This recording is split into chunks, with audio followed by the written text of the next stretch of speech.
Welcome. My name is Aliyah Vinikoor, and I'm the Assistant Director of the MSW program at the University of Washington School of Social Work. I'm here to talk today about our MSW specializations, the different options that students have to specialize their practice and launch their career in social work. Here's my contact information. If you have any questions after watching this presentation, you can email me at aliyahv@uw.edu. So before we begin, I just want to say that all of our coursework, fieldwork, everything we do at the University of Washington School of Social Work is grounded in and driven by our mission statement. Our mission statement talks about how we are dedicated to preparing professional social workers through rigorous community-engaged, reflexive research, teaching, and learning. Everything we do at the School of Social Work is grounded in our commitment to racial, economic, gender, and social justice, informed by and for those at the social margins of our local, national, and global communities. MSW students first start their studies by taking generalist coursework and fieldwork. So for those students who are entering an MSW in our 2-year or 3-year programs, the first year of your studies is going to be foundational coursework in skill building, theoretical frameworks, and approaches to micro, meso, and macro levels of social work. All of our students are going to be prepared after that first year of their studies here to enter entry-level social work careers upon graduation. Our students who enter our advanced standing program, those students who already have a BA or a BS in social work, they have already completed their generalist studies and they're going to enter straight into their specialization selection after an intensive summer experience in our Summer Bridge program. All of our generalist coursework is grounded in this mission statement and our commitments to these values, as well as all of our specialized coursework is grounded in these values. So we do have 3 specialization options available to students in our MSW program. For those students in our full-time program, whether those are advanced standing students who already have a BASW or BSW, or students who are starting in the 2-year program, you get to choose between 3 specialization options. These are administration and policy practice, clinical social work, and community-centered integrative practice. For those students who are entering our part-time program, whether those are advanced standing students or students who are going to be taking 2 or 3 years to complete their part-time studies in our extended degree program, you will have the opportunity to practice clinical social work and take our clinical social work classes. Again, these courses start in your 2nd year of the program. So for students other than advanced standing students, you're going to be spending the majority of your time in our generalist coursework and fieldwork, and then you'll enter your specialized coursework and fieldwork in your 2nd year. I just want to acknowledge that for a lot of our students, it can feel like a big decision to figure out which of these specializations is the right fit for you. But none of these specializations is going to pigeonhole you in terms of your social work practice after you complete your MSW. Every single social worker I know has done micro, meso, and macro level social work. So they have supported individual clients, groups, families around their own health and healing and functioning. They have participated in group work and community organizing and taken on leadership roles at nonprofit organizations. And they've also been engaged in systems change work, whether that's legislative advocacy, drafting policy, or really thinking through how we can be agents of change from a grassroots activist level. So all of these things are intersecting. They're all impacting each other. We cannot do clinical work without thinking about the broader social context and milieu in which we operate and in which our clients operate. we also can't do policy practice without thinking about those most impacted on the ground by the policies that we're drafting and that we're trying to change. So all of this is intersecting. We all do it, sometimes at the same time, but definitely over the course of a rich social work career, you're going to be doing all of this. So your specialization selection is not really about what you want to do for the long term. It's really about what do you want to do in your second year placement.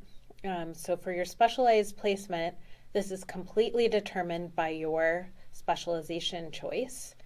And that necessarily will probably influence what you do upon graduation. So the majority of our students do get job offers by their specialization placement sites, their second year practica. And for entry-level social work, for what you're going to be doing early career, it will probably be influenced by what you selected in terms of your specialization. So think of this as what you want to be doing up to 3 or 5 years out of your MSW.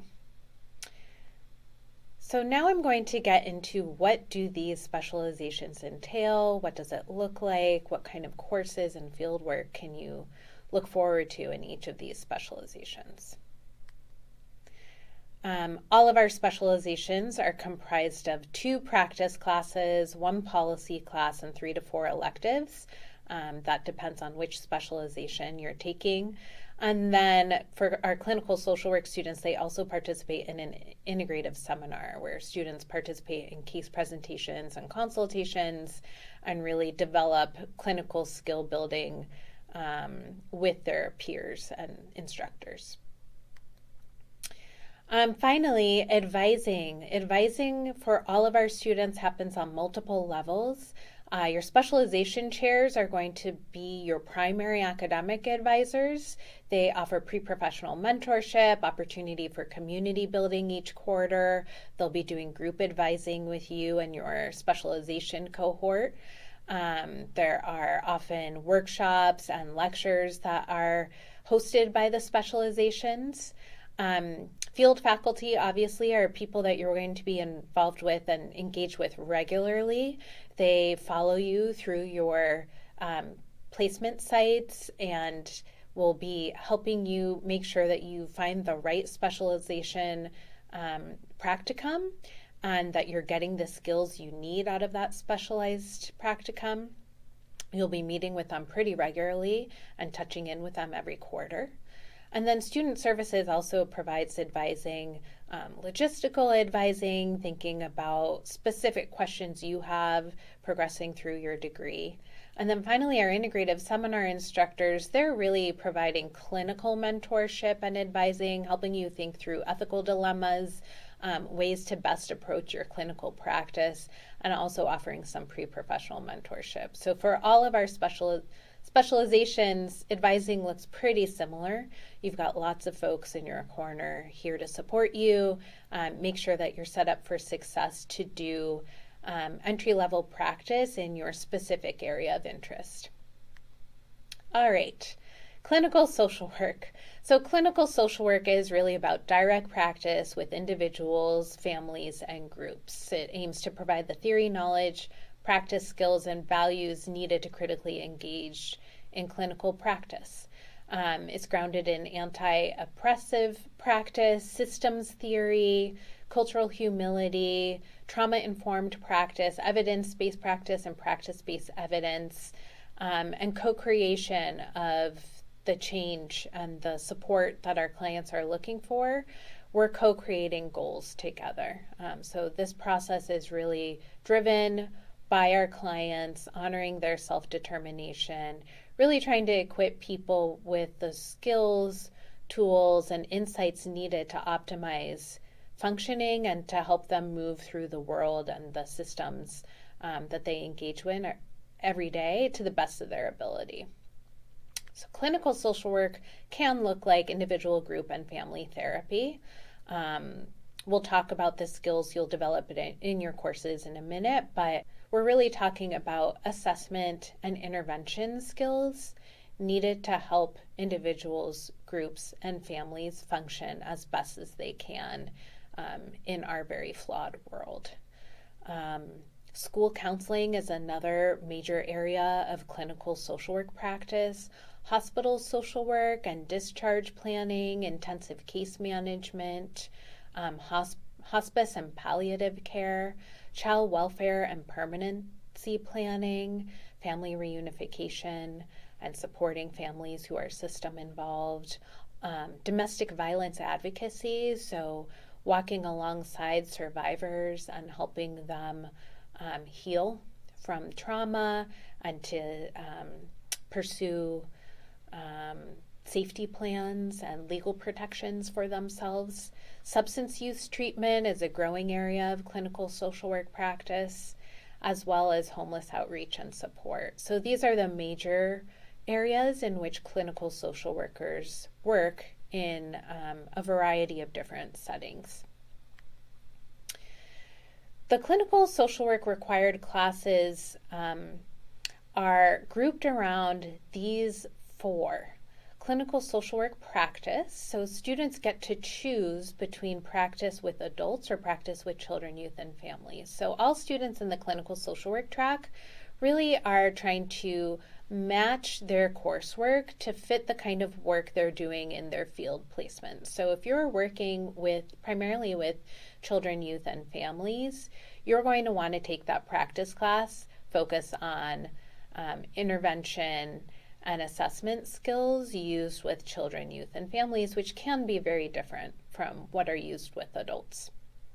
Both of those classes are grounded in motivational interviewing, trauma-focused treatment modalities, as well as social justice and client-led approaches to psychotherapy and supportive services.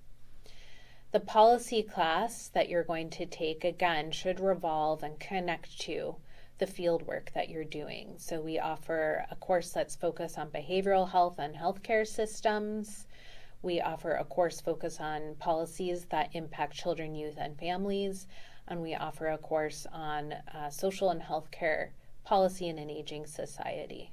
So you get to determine what is your program of study based on your own area of interest and the practice that you're going to be doing with different populations and in different settings according to your own field work.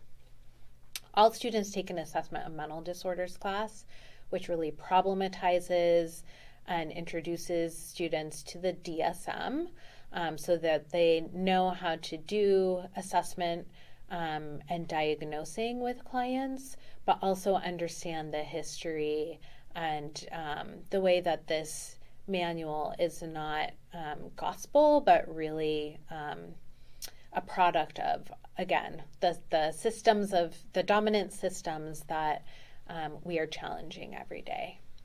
And then finally, an integrative seminar. Students will take a seminar for full-time students. This is a year-long seminar where you engage in case presentations with peers who are placed in similar practicum settings. So you'll be grouped with other students who are working with adults.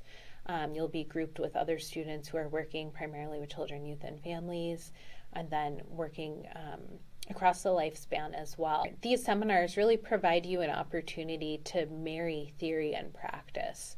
So you'll get to do case presentation and consultation, think through how you're using the skills you're learning in your coursework with the clients that you're serving in your practicum.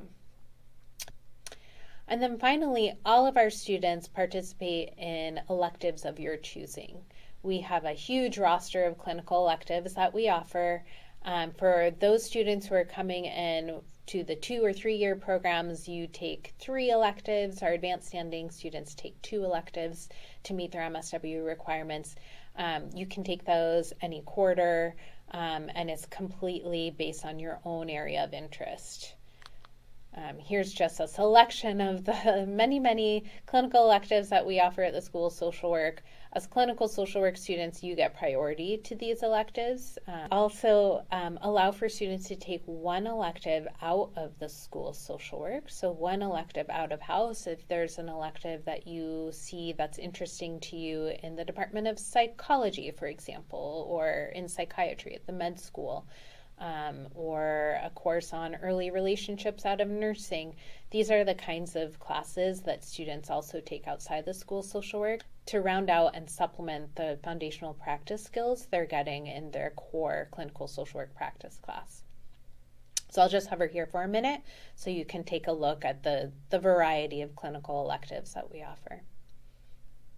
Finally, the real learning that students do is directly with their clients, individuals, families, and groups that they're engaging with in their field practicum.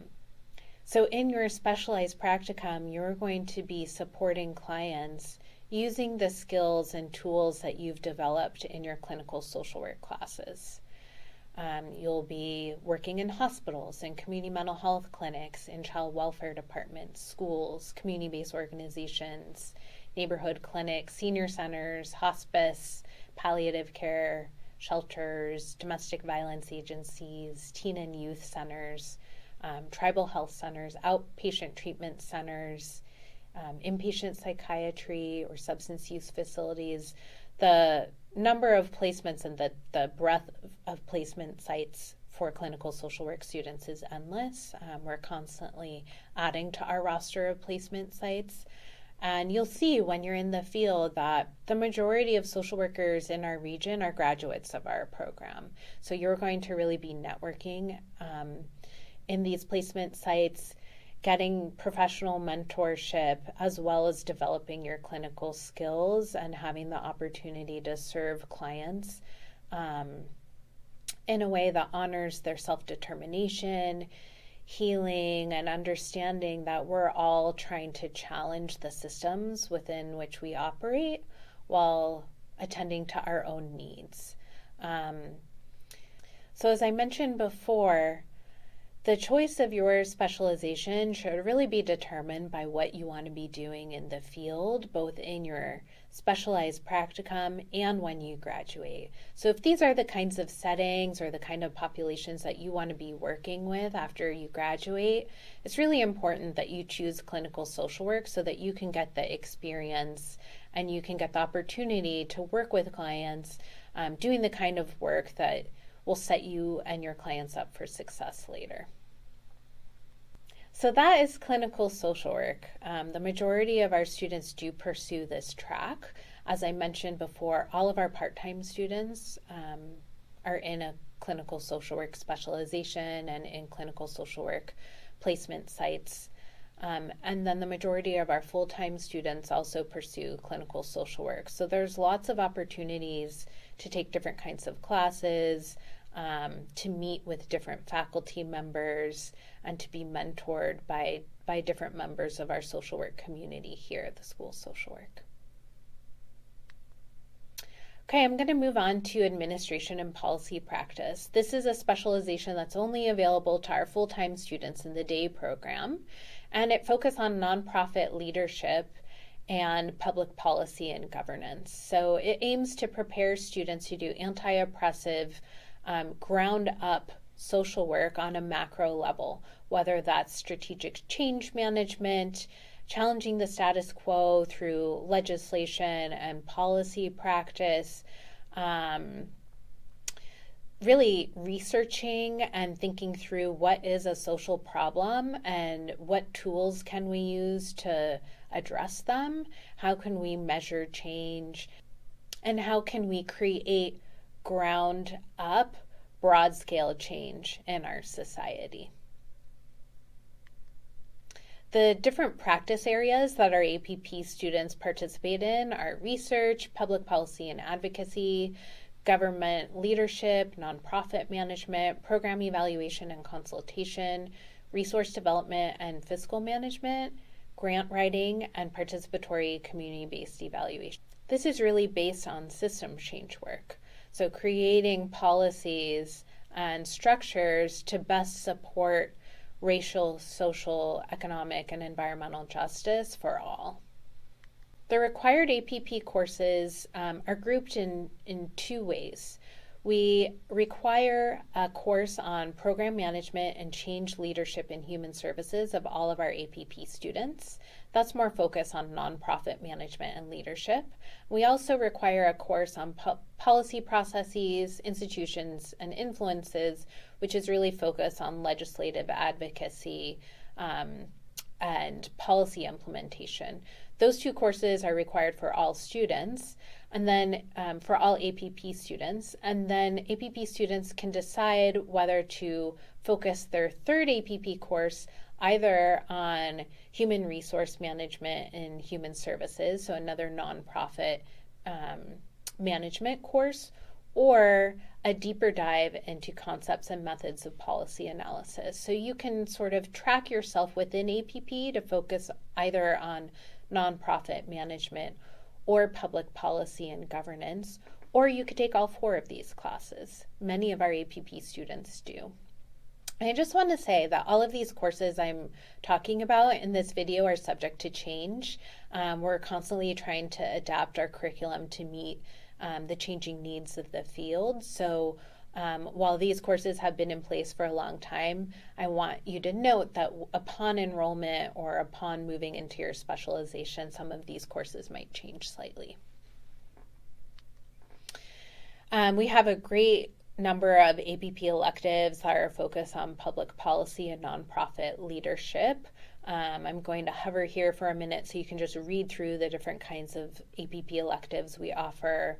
They range from different kinds of policy courses to collaborative community-based evaluation, anti-racist community organizing, grant writing and fund development, as well as financial management for human services. So again, the sort of full spectrum of nonprofit leadership, public policy practice. I will note that a lot of our APP students will take an elective at the UW's Evans School for Public Policy and Governance. That's the school that offers our Master's in Public Affairs at the UW. And those electives often have room for social work students, and APP students really find the MPA electives to be helpful in terms of rounding out your APP skills. We also have a number of students who will pursue certificate programs at Evans just to continue your skill building and thinking through different approaches to public policy and governance. Some sample APP placements, you'll see that our students will get internships in city, county, and state government. They'll be legislative aides, really working on our state capitol, working with elected officials to draft policy, to research policy, to meet with constituents to see how policy is impacting them and serving them. They'll be working in research institutes, drafting white papers on ways that, institutions need to change and innovate in order to better serve everyone, to address human rights and social, economic, and racial justice. They'll be working for political advocacy groups, labor unions and worker rights organizations, community-based organizations, grant-making foundations, coalitions, anti-poverty projects, housing justice organizations, community action networks, as well as serving as consultants in strategic change management and organizational change. So these are the kinds of placements that our APP students get to practice in their second year, in their specialization year. And again, oftentimes these students will end up working here after they graduate. All right, finally, I'm going to talk about our community-centered integrative practice specialization. So again, this CCIP specialization is only available to our full-time students.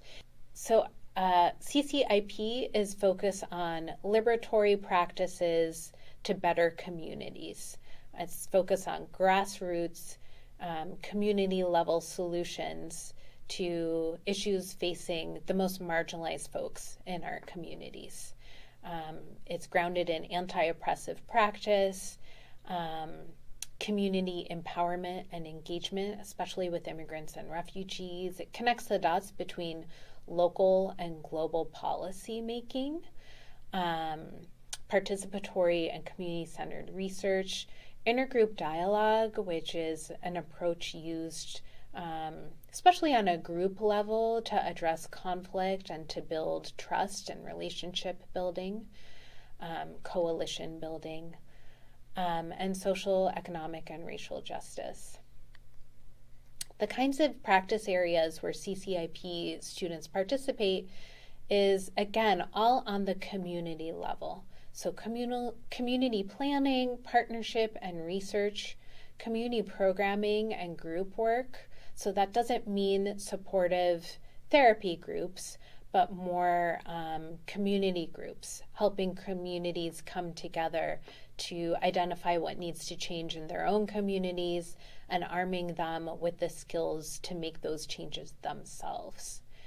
Community organizing and labor organizing is a big way that CCIP students participate in their field work and after they graduate, as well as diversity, equity, and inclusion work in institutions, grassroots activism, conflict resolution, restorative and transformative justice, grant writing, and policy analysis and advocacy. Again, these courses are subject to change, but currently our CCIP courses are focused on global and local inequalities. That's our policy course.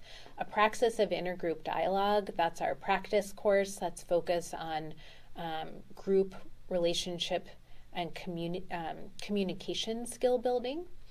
And then finally, community-centered integrative practice, which is just foundational core skills focused on community organizing and empowerment.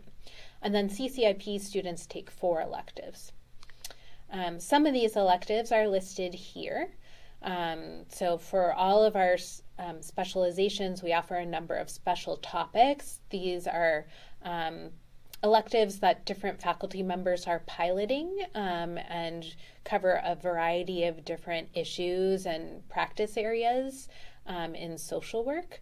And we typically have at least 3 to 5 special topics courses offered every quarter, as well as these other electives. So for CCIP, we have the critical empowerment practice with multi-ethnic communities and immigrants and refugees. We have an anti-racist organizing for social and economic change course, collaborative community-based evaluation, grant writing, context of disability and anti-ableist practice, interpersonal violence and trauma, and a multicultural mental health course, which isn't really focused on clinical practice per se, but thinking broad scale about mental health and well-being and how well-being is determined by different communities and how different communities, thinking about the special needs of different communities as they enter mental health systems. So CCIP placement sites. We have youth leadership programs, anti-violence organizations, immigrant and refugee services, community-based organizations, environmental and food justice organizations is a growing area in which our students are learning and working within. Teen and youth centers, restorative justice programs, worker rights organizations, community centers, anti-poverty projects, and housing justice organizations, as well as racial, social, and economic justice coalitions. So really community-level change work in the full spectrum that exists in our region. So that's it, a really quick snapshot of the 3 different specializations that we offer at the UW School of Social Work. For current students, you can look at specific programs of study on our Canvas sites. You can also talk to our student services advisors about your questions related to the different specializations by emailing mswadvising@uw.edu. And for prospective students, we really encourage you to be in touch with our admissions team. Our admissions advisors are really familiar with these 3 specializations and the opportunities that they afford, and they can answer most of your questions about specialization coursework and fieldwork. So you can email them at sswinfo@uw.edu. And again, my name is Aliyah Vinikoor. I'm the Assistant Director of the MSW program. If you have any questions for me, you can email me at aliyahv@uw.edu. Thank you so much for your attention today, and I hope this was helpful as you think through your next steps in our MSW program and in your career.